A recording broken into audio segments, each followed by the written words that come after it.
Alrighty, guys, we are back. Welcome, campers, dreamers, and babysitters, to December to Dismember, where we are here to discuss the follow-up infamous sequel to the all-time classic, seminal Christmas horror film, Silent Night, Deadly Night, with Silent Night, Deadly Night 2.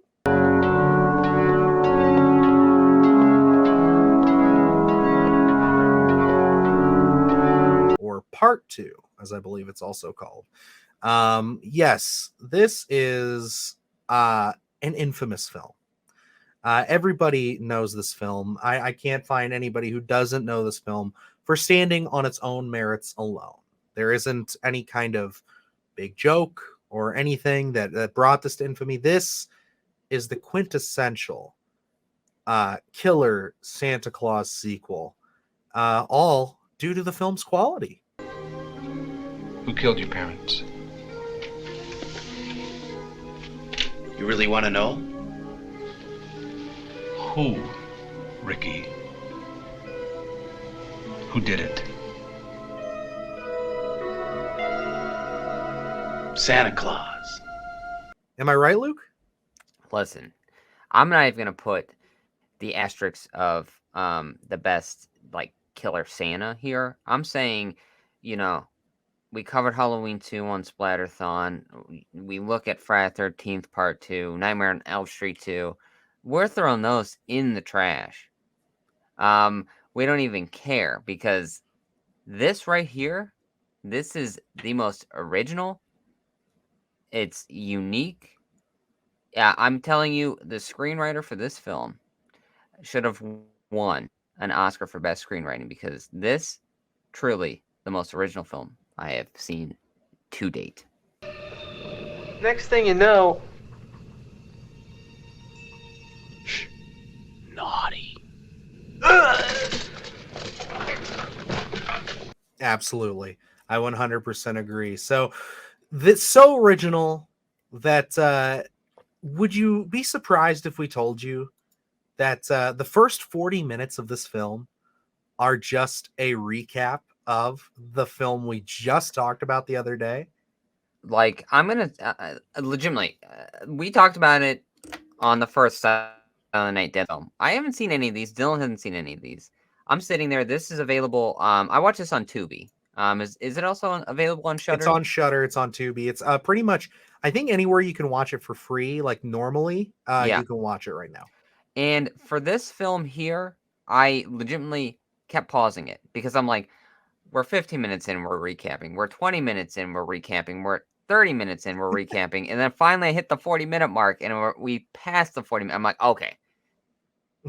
Somewhere in here, finally we've got to the point where we're starting the film. But I'll say, for the people who like the original film, you have to like the second film because it's at least half that first film. Yes. And, it's got an interesting story behind that. So I will touch on that a little bit. So the director of this, Lee Harry, was told when it comes down to basically getting this film made, it was one of those things where he wanted to make a sequel, but the studio didn't want to put up any money for it because of all the controversy that the first film caused. They basically just said, what you're going to do here is you're just going to recut the first film. We'll give you a little bit of money to add a few extra scenes, and we're just going to throw it out in theaters, try to make a few bucks around the holidays, basically bank off the name Silent Night, Deadly Night, maybe make more money overseas. So it was a complete hack job. And he fought tooth and nail to get basically the last, 30, 40 minutes of this movie. So at the original consensus, we weren't even going to get that. This whole film was going to be a recap of the first movie, with the scenes that we see of Ricky talking to his psychiatrist in the mental hospital. That was going to be the movie. I shit you not. And that blows my fucking mind. And those scenes are the idea, the concept behind this was intriguing to me, where we talked about that first film where I feel like you look at it and there's so much potential for those sequels down the road to really opening this thing up. and you could really take advantage of it. And then when this opens up with Ricky talking, I'm like, oh, this is his brother from the first one. I'm like, great concept, where he's carrying the torch in a sense. And so I thought that was a lot of fun. And then we kind of get into this whole, we're just replaying the greatest hits from the first film, all of which I have no idea how Ricky knew some of the things that he did know in terms of retelling of the story. But hey, I guess he was spiritually with his brother during all this stuff. But And that's one of the biggest criticisms that this movie gets, is that it's like, how the hell does Ricky know some of this shit? And like and they explain away the whole, like, he explains the night that his parents were killed and everything. And he's just like, I was there. How could you possibly remember all that? Because I was there. And it's just like picking so it all goofy. And he was a fucking baby. He was like, what, like maybe, like, looking at that baby, what you think, maybe 6 months, 7 months old? Like, couldn't hey, be they're any more bigger than that. perceptive than you think. You should know. I guess so. And I mean, this movie is really carried, like, it straight up not a great film at all. No. One of those ones where it's like, you can't sit here and say this film is anything of quality, but this film is carried on Eric Freeman's shoulders with his over the top, over exaggerated, ridiculous performance of Ricky. And I gotta say, when the film does move past its recap and we start getting into his stuff, I had a lot of fucking fun with it. I'm not gonna lie. Like, his performance is so hammy and over the top and goofy. You can't help but just chuckle your way through the last 40 minutes of this movie. Yeah. And, for the Better Off Dead series, we covered Sleepaway Camp 3, I believe. So it's like, after watching that film and then kind of going into I think that film prepares you for a lot of different kind of horror stuff that we got through the 80s and early 90s here, where it's like, well, this isn't horrible. You know what I mean? Where it's like, you can have some fun with this. And what an undertaking. I don't know the actor's name, but you mentioned him. Just to Eric Freeman. Just to kind of have to do so much. I mean, without him, this film doesn't work. And I think he knew what kind of film he was in. So I think his performance, at the very least, is a lot of fun.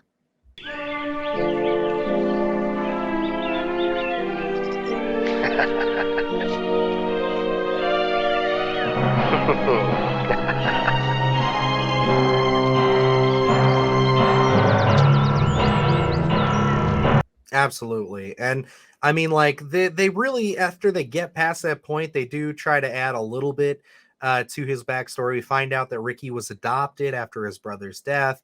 With the Rosenbergs, they don't really celebrate Christmas, apparently, so he kind of got to have somewhat of a normal childhood, but the damage has already been done.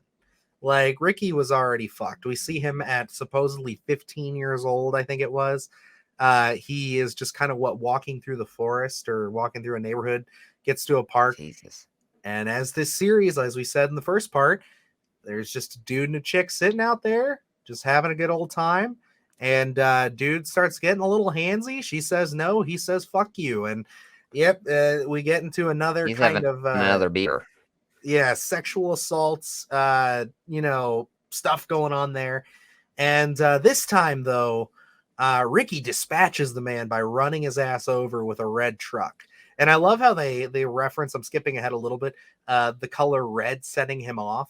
Yeah. As in, that's what he recalls. Well, like, in To Backpedal a Second, where he is seeing the nuns as a little boy, and then we see, like, the red, whatever she was wearing that was red, and he's, like, just, like, convulsing when he's thinking of the gunshots, and then the mom's like, oh, Jesus Christ, and, like, consoling him. I'm like, Jesus, what are we doing here? Yeah, and it's a strange flick. And the thing is, the difference here is that good on him, he does not kill the victim of the sexual assault like his brother did in the first film. And I mean, I can only imagine, and this was made in the 80s. This one is I think the other one was 84. This one was not too long after. This was 87. They don't have the best outlook on that kind of stuff. I do not expect these films to, pay any kind of respect to actual victims of SA and all that. But it is one of those things where it's like she just thanks him and he just lets her go.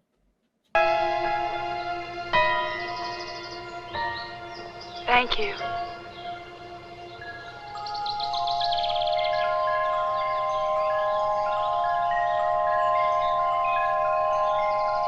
And it's just like, it's all good.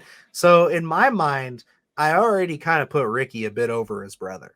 Because it's like, okay, he's kind of this pseudo vigilante, this Santa Claus vigilante. And I gotta mention too, for this being a Christmas film, this doesn't even take fucking place on Christmas until the last 10 minutes of the movie. Yeah, I think they forgot. They're like, wait, we got to really lean into the Christmas theme here. I think they just doubled down on the PTSD of the Santa Claus. So yeah, this one I think he'd be than his brother, at least by a little bit.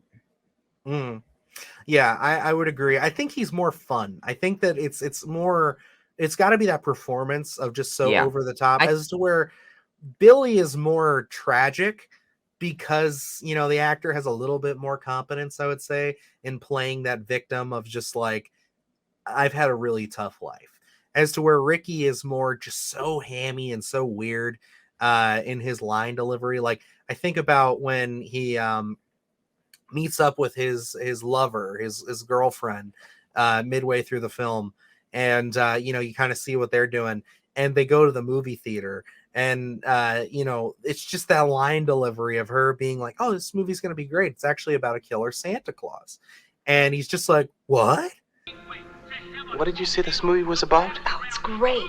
It's about this guy who dresses up like Santa Claus and kills people. What? It's just like so fucking good, dude. I laughed so hard at that scene. I had to rewind it and watch it again. And that's where I feel like he knew what kind of movie he was in. Where you look at the original Silent Night, Deadly Night, and it's kind of like, it's got some teeth to it, a very serious tone. Whereas, like, the second one, I like you said, recut pretty much the first film, and then for the last 40 minutes, we tried to tell some sort of story. Whereas I feel like he knew what kind of movie it was going to be, and there was no mistake about this trying to be something with gravitas or anything. So he's just like, you know what? I'm going to turn this performance up to 10, and this is what people are going to remember from this film. And they do. Yes, very much so. I mean, he is legitimately why this film lives in infamy. And, we do get some creative kills. I would say I got to give the film that a little bit. Her douchebag ex-boyfriend, he gets it pretty good. He ends up getting the jumper cable to the tongue. And I like that one a lot. Yeah, where it blows out his eyes and the sunglasses even. Bastard. Yeah, I mean, you get that. He goes hog wild with a gun. No big sequence there. He just kills a couple people. There's nothing infamous or famous about that sequence at all. And then he kind of starts really spiraling at this point, and he starts was it at this point, or did I skip the mob boss getting killed, or the mob guy getting killed? The Rocco That was a character. little bit after. I think that's a little bit after we come out of that 40-minute mark, I believe. Okay. So that's a little bit earlier on, where he's like lifting him up from with like one goddamn hand, and the guy's just delivering straight punches. He's just eating them like a savage. Yes, and I love that he when Rocco dies, he stabs him with that fucking umbrella, and then opens the umbrella. In preparation for this, I watched a couple reviews, and the kill count really loved that. They said that that was one of their favorite bits, and I totally agree. It's so goofy. It again really cements that this film just understands what it is.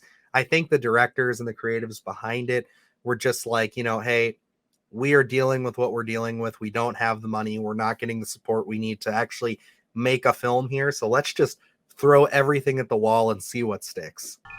That's life.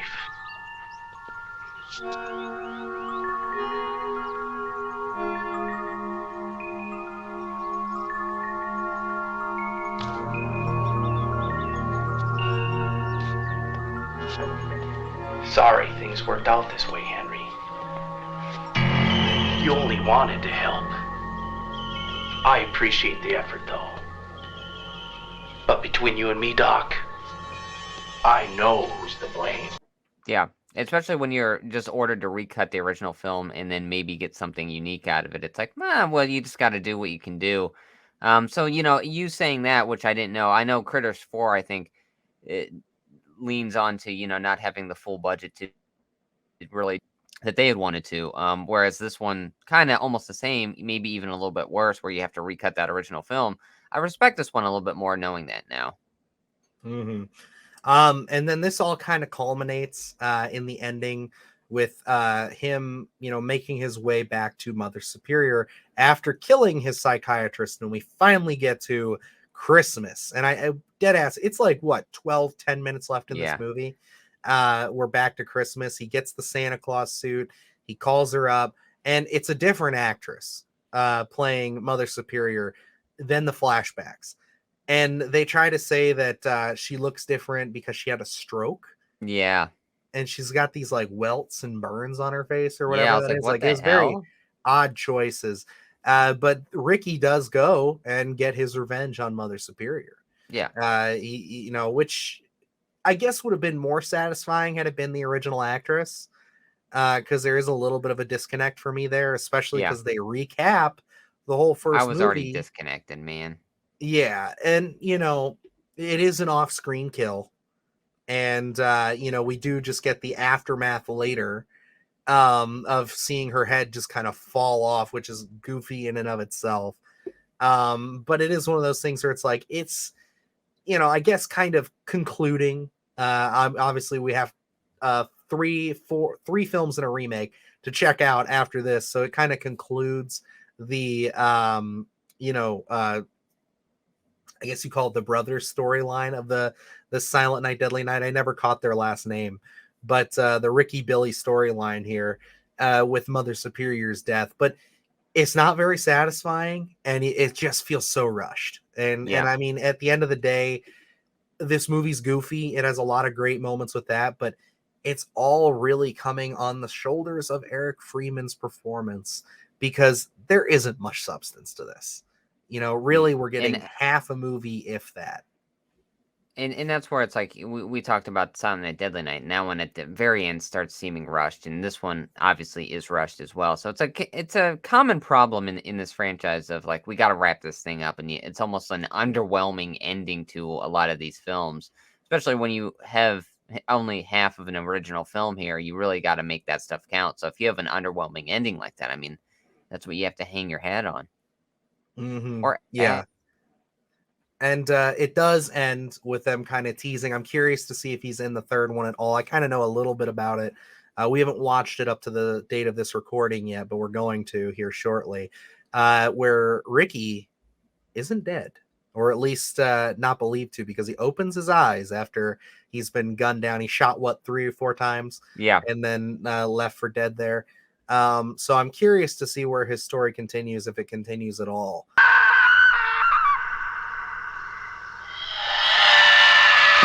There's a lot of ways you could have taken this, and clearly the studio just wanted to make a quick cash grab, a quick buck, and this is the route they decided to take with it. Didn't pan out for him very well at all when the film came out. It didn't do very well. Of course, nobody was really happy with it. And it wasn't until later that the internet decided to reevaluate this film, and it became what we know it as today, as this film that is based solely on its merits, nothing more. But I guess that might be everything that we have to say on Silent Night, Deadly Night 2. Luke, you got anything else to say about the film? No, I can't think of anything noteworthy that we would have to bring up. Nothing that we're forgetting, right? Like there's nothing maybe monumental to this film's success nowadays. Why Scream Factory may have wanted to put it out, I guess. No. Oh, I know what I forgot, buddy. It's Garbage Day. Garbage Day! Huh? No!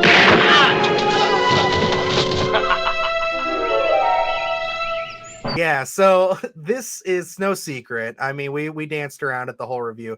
this film is known as the Garbage Day meme. I played the clip just now. It's Garbage Day. It's this classic clip that everybody, even if you haven't seen this film, you've seen this clip. I guarantee it. It's got millions of uploads, re-uploads, and millions of views all over YouTube, across the internet. Every Christmas, it pops up on my Facebook timeline somewhere, where it's just that goofy ass scene of Ricky walking down the street, dude taking his trash out, and he just goes, "Garbage Day," and just guns the guy down. And watching the film leading into this and seeing it in all of its infamy, it's great. It's I think just adds to the Eric Freeman performance there, of it just being weird and goofy, with him laughing to himself so exaggeratedly as he's killing these people with the pistol. It's just such a odd placement, and it lives in infamy on the internet, and will probably continue to be a very famous and referenced meme till the day we die, probably, at this point. Absolutely. Much fun to look at these things, and this is what sticks out in our heads. It's in the day and age where we have elevated horror and a lot of these other things, and they're trying to bring gravitas to a lot of horror, and then we look back at the 80s and we have Silent Night, Deadly Night 2 with Eric Freeman and his Garbage Day. It's a different time, and like we said, this is only half a film, but god damn it, to make them memorable. So it's like one of these things where like I hadn't seen this, and then finally to actually see that scene in its entirety and getting the context of everything, oh man, just wild. You have to chuckle when you do see it, and it just creates a memorable experience, I think. So I don't know, maybe that full recap of the 40 minutes was worth it, just so we can get Garbage Day. Right. I don't know if it was worth it. It kind of was one of those things where it gives you almost an alternative timeline, where you can kind of just say, well, if I just watch Silent Night, Deadly Night Part 2, I'll get the gist of both. Because it is just such an in-depth, overly long, recap. It's kind of ridiculous. And it definitely does, when you're watching these films like we are, kind of back to back or within a couple days of each other, it does make that 40 minutes drag pretty hard. Absolutely. Because you're just kind of watching a really half-assed attempt at slamming this thing together. It's super weird. But I do think that the final 40 minutes or so do make it worth the journey, because of, again, Eric Freeman's performance and just how fucking out there and weird this movie gets, and how it just really, you could tell they knew that this was just going to be trash, and they were just like, let's just fucking let it run and let's just have some fun. And that's what they did. There we go. So, and if it is anything to add to it, there is a note here that I put that Eric Freeman was hired over actors that they didn't name. Nobody has ever named or specified, but producers of the film did say were more qualified and better trained, better suited actors. So it's one of those things where it's like, I think the directors and the people behind this film hired Eric Freeman because they knew what kind of film they were being pushed into. And they thought, if this guy's going to give us this hammy over the top performance, let's just fucking roll. Let's do it. Hello? Merry Christmas. Who is this? Santa's back.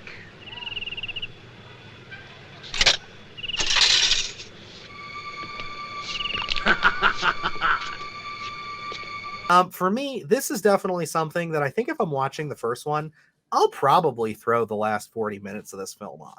Afterwards, just because to kind of wrap up again this duo of films, and to just kind of say, hey, I got to see that Eric Freeman performance. Again, it makes me laugh. There's so many good things. Even if I don't watch the film, I could probably just find a supercut on YouTube of all the best scenes. So that way you don't have to sit through some of the long drawn out stuff. And it's still, I think if you've never seen it, it's worth it just because of the infamy of the meme alone.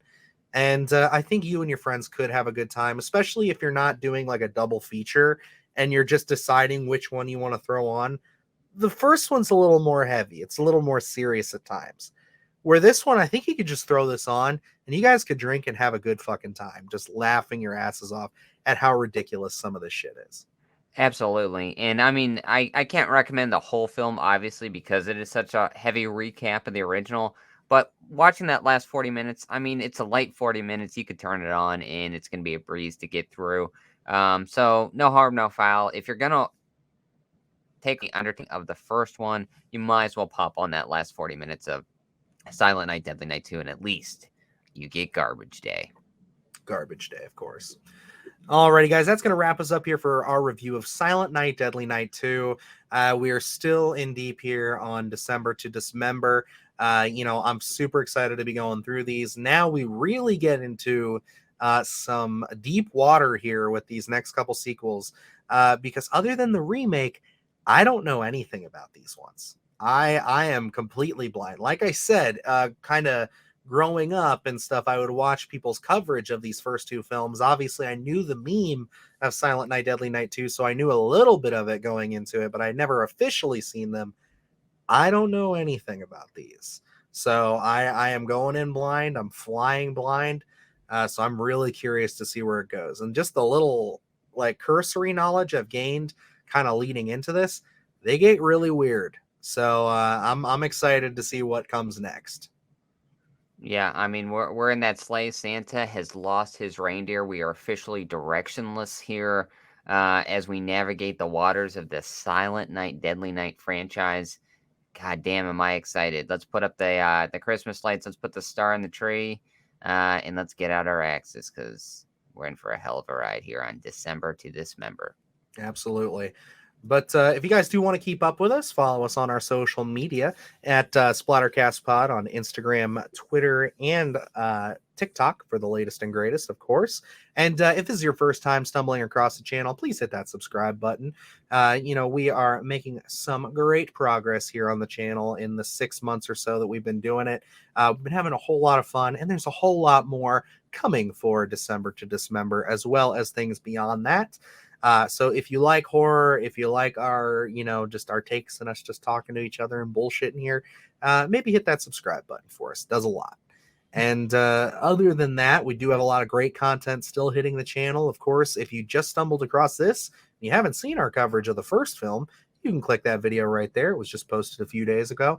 And of course, some of our more recent holiday reviews, like The Mean One and Christmas Bloody Christmas, as well as starting off the month with Violent Night. All those reviews are up there right now, as well as a couple of our more recent podcasts. So if that is all I got, so Luke, do you have anything for him before we head out? I do not. Just stick with us. We are deep in the waters of December to Dismember. It's all turning to ice, and we're just trying not to slip. There we go. So until next time, I am Dylan Newell. And I'm Luke Janesco. And remember, stay scared. It's about this guy who dresses up like Santa Claus and kills people. What?